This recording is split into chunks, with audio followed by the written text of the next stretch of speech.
Bonjour les graphes, ravi de vous retrouver pour cette nouvelle vidéo. Aujourd'hui, on va parler souvent de la question, comment on protège son portefeuille, comment on le couvre et comment potentiellement on gagne également à la baisse quand les actions baissent ou quand les marchés baissent. C'est une question qui est assez vaste parce qu'elle va dépendre essentiellement de vous, elle va dépendre de votre profil. Donc il n'y a pas, c'est comme toujours, il n'y a pas une réponse qui va à tout le monde, bien au contraire, il y a plusieurs types de réponses.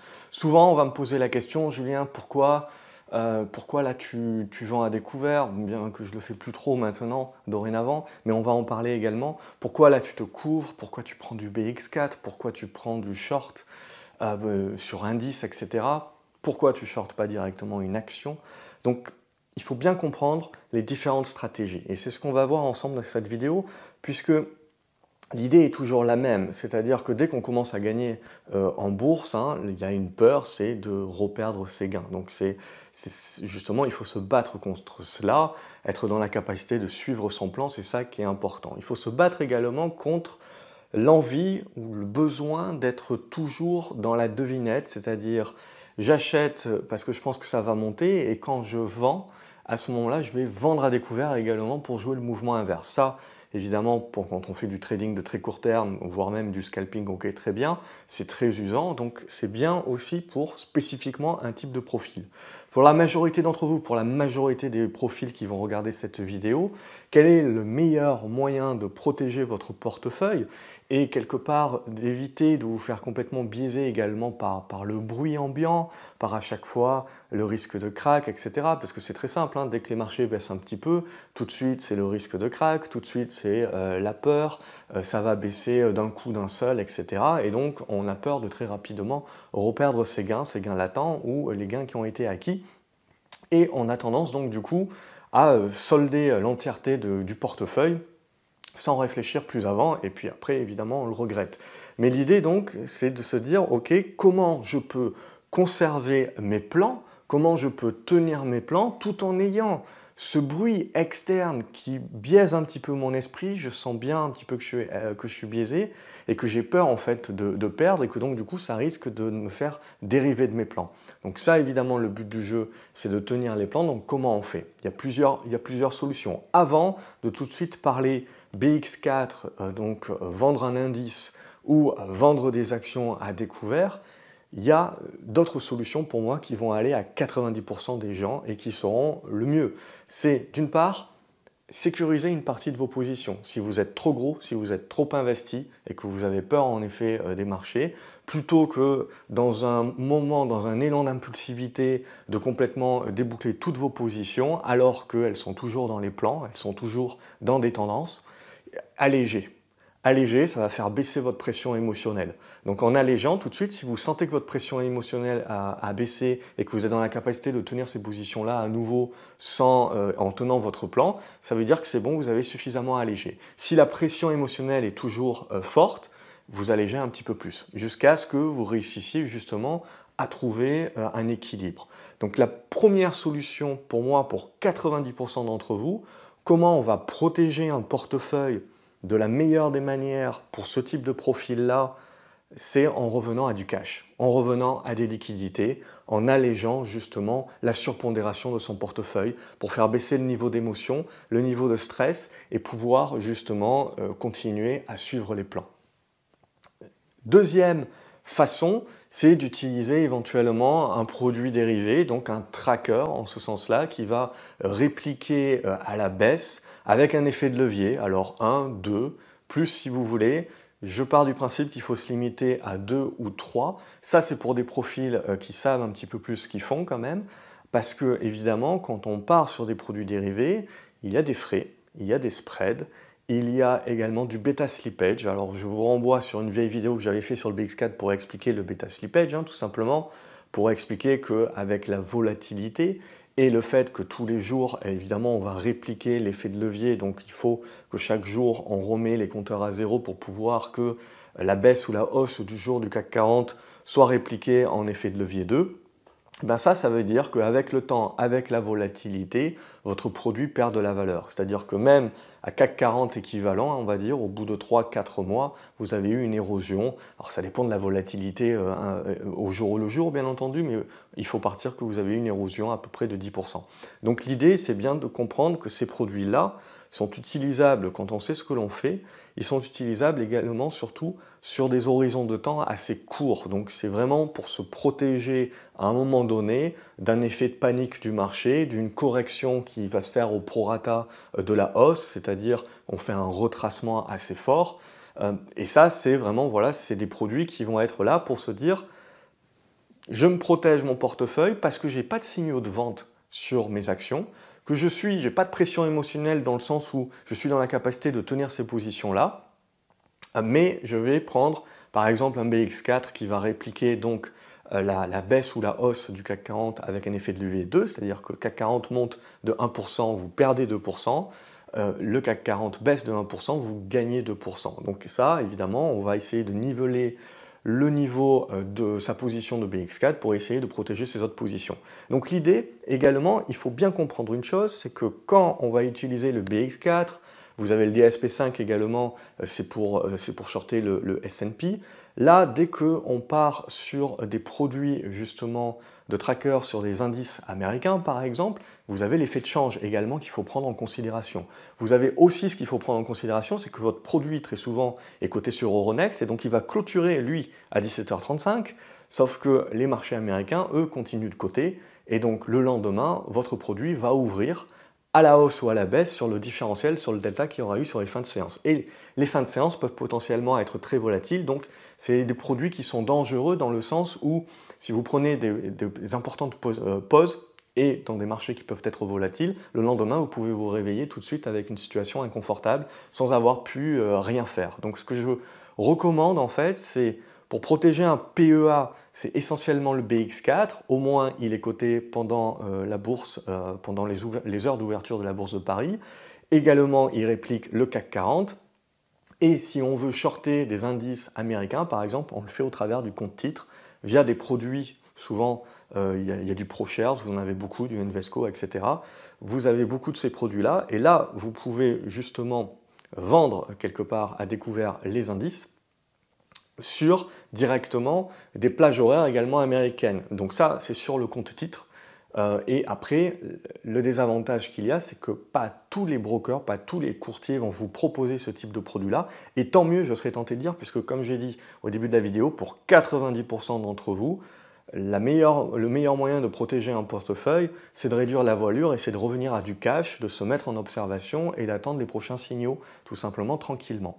Et pour après ceux voilà, qui vont être un peu plus aguerris, utiliser du BX4 sur des horizons de temps assez courts pour éviter de se faire avoir par le bêta slippage qui peut justement un petit peu casser votre performance. Et surtout, pour moi, l'utilisation de ce type de tracker-là, c'est la définition pour moi de couverture. C'est-à-dire, je me couvre. C'est-à-dire, je suis toujours, foncièrement, je suis toujours acheteur.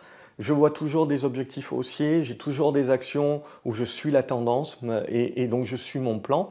Mais voilà, je commence à me faire attaquer un petit peu par le bruit ambiant, je commence à être un peu plus justement fragile sur le sens où je sens bien qu'il peut y avoir un retour de la volatilité assez important sur les marchés. Je ne parle pas juste de va-et-vient, on gagne 3%, le lendemain on perd 1%, le surlendemain on regagne 2%. Ça c'est une tendance haussière, donc ça je laisse filer. On parle vraiment de marché où on sait que la moindre annonce qui peut tomber, tout de suite il peut y avoir des gros mouvements de 2, 3, 4% sur des indices, donc c'est pas rien. Et ça, évidemment, il faut pouvoir s'en prémunir puisque potentiellement, on a des gaps baissiers qui arrivent dès l'ouverture. Donc l'idée, voilà, c'est on s'en prémunit avec du cash, avec un petit peu de BX4 également. Par contre, ce qu'il faut bien intégrer également, c'est que quand on va justement se couvrir, on va chercher à se couvrir avec des produits dérivés, il faut réfléchir un petit peu au sous-jacent. Quand je vais me couvrir avec du BX4, je me couvre en fait par rapport à la baisse du CAC 40. Le CAC 40, c'est quoi? Le CAC 40, c'est une surpondération de valeurs de luxe. Donc, et après, j'ai beaucoup de cycliques à l'intérieur. Mais essentiellement, donc, on a du luxe. Ça veut dire que quand je prends finalement du BX4, je joue un petit peu le retour de la volatilité et la baisse des valeurs du luxe. Si jamais, en effet, j'ai tout qui baisse, les valeurs pétrolières par exemple, etc., ou les valeurs bancaires, mais que le luxe résiste, mon CAC 40 il va résister. Donc ça veut dire que si dans mon portefeuille, globalement, je suis à l'achat sur des valeurs cycliques, des valeurs par exemple pétrolières, de l'énergie, qui sont dans des tendances baissières, et que je vais me dire, je joue les rebonds, mais je vais couvrir ce rebond-là en prenant du BX4, je risque de perdre sur les deux tableaux. C'est-à-dire que mes valeurs pétrolières peuvent continuer de baisser, alors que mes valeurs du luxe peuvent résister. Comme mes valeurs du luxe aujourd'hui surpondèrent le CAC 40, elles vont lui permettre d'être résilient et donc de ne pas trop baisser. Donc il faut bien comprendre également, voilà ce que l'on fait également quand on cherche à se couvrir, on se couvre par rapport à un portefeuille qui est exposé comment? De la même manière, si je décide de m'exposer sur les valeurs technologiques, les GAFAM par exemple, je ne vais pas me couvrir avec du BX4. Je vais chercher à me couvrir avec un tracker ou un short Nasdaq par exemple. Parce que s'il y a un retour de la volatilité, potentiellement, je sais que je peux m'en sortir sur quelques actions où j'ai été spécifique technologique. Mais par contre, ce que je veux, c'est pouvoir justement me hedger, me couvrir par rapport à un retour de la volatilité sur cela. Donc il y a bien, on le comprend, à partir du moment où on rentre dans le détail, où on commence à rouler sa bosse un petit peu, il faut également réfléchir par rapport à ça. Et pas juste prendre un produit en se disant ça réplique la baisse, parce que ça va vous frustrer énormément, parce que vous allez avoir des indices, parce que quand vous avez des rotations sectorielles, il y a des indices qui vont être plus forts que d'autres. Donc on l'a vu dernièrement, essentiellement les technologiques et les cycliques qui font rien. Et puis potentiellement, un jour ou l'autre, ça se retourne et vice-versa. Donc ça, voilà, c'est un autre élément. Et puis, l'autre élément aussi qu'on me pose souvent, c'est pour couvrir un portefeuille. C'est-à-dire, j'ai toujours une idée globale que le marché est haussier, mais j'ai une envie de protection, donc de pouvoir suivre mes plans, de pouvoir me forcer à rester acheteur. Parce que le but également, quand on commence à se faire bouffer un petit peu par le bruit de marché, c'est l'idée de se dire, même quand on voit des signaux d'achat, on se bloque et on se dit non, non, j'achète pas, le marché va finir par se casser la figure. Tout ça pour se rendre compte évidemment quelques jours, quelques semaines plus tard qu'on aurait dû acheter et que maintenant c'est trop tard potentiellement, ou en tout cas ça nous mettrait dans une position à risque. Donc ça aussi c'est quelque chose vraiment de très important à comprendre, c'est que parfois on va prendre une position de couverture et on va la traiter comme une assurance. Et une assurance ça a un coût, c'est-à-dire on va accepter d'avoir une perte sur cette assurance, mais c'est quelque chose qui mentalement nous permet de rester agressif, nous permet de rester acheteur, nous permet de continuer à suivre nos signaux d'achat, même avec cette petite voix derrière nous de bruit de marché qui tente de nous faire peur et tente de nous rendre impulsifs et émotionnels de temps en temps. Donc ça pour moi c'est vraiment la couverture. Et après l'autre pan évidemment c'est de se dire je vends à découvert. Mais je vends à découvert quoi? Si le marché est haussier, je vends à découvert des actions qui sont dans les tendances baissières. Donc je vais chercher à vendre les actions faibles. Je vais potentiellement également, si je veux être très sélectif, essayer d'être acheteur par exemple de la technologie et vendre à découvert les actions pétrolières. Par exemple, c'est quelque chose qui pouvait très bien fonctionner, ces deux cas. Mais là, on ne parle plus de couverture. On parle vraiment de stratégie acheteuse sur des tendances haussières et d'une stratégie vendeuse sur des tendances baissières. On peut potentiellement également se dire, voilà, je vais pas, admettons, je reste franco-français, je ne cherche pas, si vous avez un PEA, de toute façon, vous n'avez pas trop le choix, si vous cherchez à vous couvrir, c'est soit du cash, soit du BX4, vous ne pouvez pas vendre à découvert sur un PEA, donc il vous faut un compte titre nécessairement. Et donc si vous décidez de vendre à découvert sur le compte titre, vous pouvez très bien vous dire, bon ben moi j'ai essentiellement par exemple du luxe sur mon PEA, je vais chercher plutôt, pas à me couvrir, mais je vais chercher également à gagner sur les tendances baissières, donc à vendre les valeurs du pétrole, etc. Et ça, vraiment, c'est une autre stratégie. Donc il faut bien comprendre la différence entre couvrir un portefeuille, une stratégie de couverture, d'assurance en fait, quelque part, et une stratégie où on est soit pur vendeur à découvert, mais évidemment pas contre la tendance, on va acheter des actions faibles, et c'est plus de la couverture, c'est vraiment une stratégie à part entière de vente à découvert. Et donc là, on rentre encore plus, je dirais, dans un profil différent. C'est une personne qui a déjà roulé sa bosse et qui a une capacité vraiment d'être dans la capacité d'acheter des tendances haussières et de vendre des tendances baissières. Parce que très souvent, ce qui se passe, c'est que les gens se biaisent. C'est-à-dire soit ils sont tout acheteurs, parce qu'ils pensent que le marché est acheteur et que ça va continuer de monter, ou alors tout d'un coup, ils sont tout vendeurs et là, ils vendent tout ce qui bouge parce qu'ils pensent que le marché va se casser la figure. Et les meilleurs, là où on voit la vraie compétence, hein, c'est justement les traders qui sont dans la capacité d'être à l'achat sur des positions haussières et d'être vendeur sur des positions baissières. Mais ça implique également d'y passer beaucoup de temps, ça implique également que vous avez un profil assez court-termiste, parce qu'il y a des frais qui sont engagés avec la vente à découvert, c'est-à-dire que là aussi, surtout si on le fait par le biais du SRD, etc., il y a le fait également qu'on a des frais et donc on est également, entre guillemets, dans l'obligation aussi d'avoir raison, mais également d'avoir raison assez rapidement pour éviter qu'on se fasse grignoter un petit peu tout ça par les frais. Donc vous l'avez compris, l'idée ici de cette vidéo, c'est plus de vous dire, avant de se lancer comme ça tout de suite sur des produits dérivés ou dans des ventes à découvert, etc., réfléchissez à pourquoi vous le faites. Est-ce que vous avez juste besoin de calmer vos émotions et à ce moment-là, dans la majorité des cas, reprendre du cash, reprendre des liquidités, c'est la meilleure chose à faire? Est-ce que vous savez un petit peu plus ce que vous faites et vous cherchez surtout à couvrir votre portefeuille, couvrir vos plans, et donc vous pouvez aller vers des trackers, etc., mais en utilisant les bons trackers par rapport à ce que vous avez en portefeuille, donc pour bien couvrir ce dont vous avez besoin de vous couvrir? Ou est-ce que voilà, vous êtes beaucoup plus aguerri et donc à ce moment-là, oui, vous allez chercher spécifiquement des valeurs à vendre à découvert parce qu'elles sont dans des tendances baissières et qu'elles sont en train d'enfoncer de plus leur support et vous donnent des signaux supplémentaires. Voilà, comme d'habitude, j'espère que cette vidéo vous aura aidé. N'hésitez pas à mettre un pouce en l'air si tel est le cas, ça fait toujours plaisir. Abonnez-vous à la chaîne également en cliquant sur la clochette, comme ça vous ne loupez rien. Partagez également dans les commentaires ce que vous pensez, quelle est votre propre expérience, hein. Ça c'est mon expérience, c'est comme ça que j'utilise un petit peu ces différents produits, surtout pour gérer un petit peu ma mentalité et mon émotionnel.